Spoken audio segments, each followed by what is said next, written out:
अरे बचा लेव पटना गाँव रे, मोर माटीला बचा लेव रे।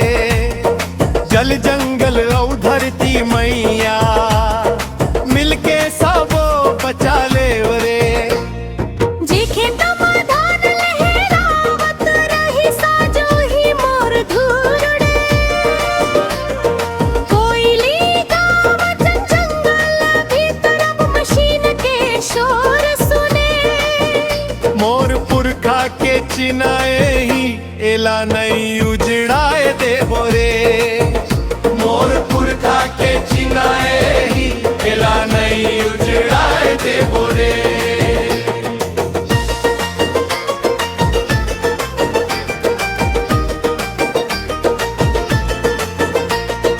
जागव संगी जागव भाई, जागव मोर बहिनी रे।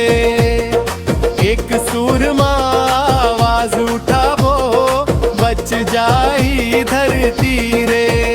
महुआ तेंदुआ और पीपल सबके संग माया है। नदिया नाला झरना बोहे एमा जिंदगी बसाए है। जंग बाँच ही त गाँव बाँच ही ए बात ला समझो रे।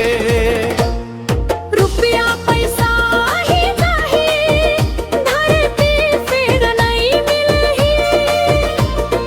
माटी बिना किसान की अंजोर कैसे फिर से खिलही। आने वाली पीढ़ी बर संगी हरियर धरती छोड़ो रे।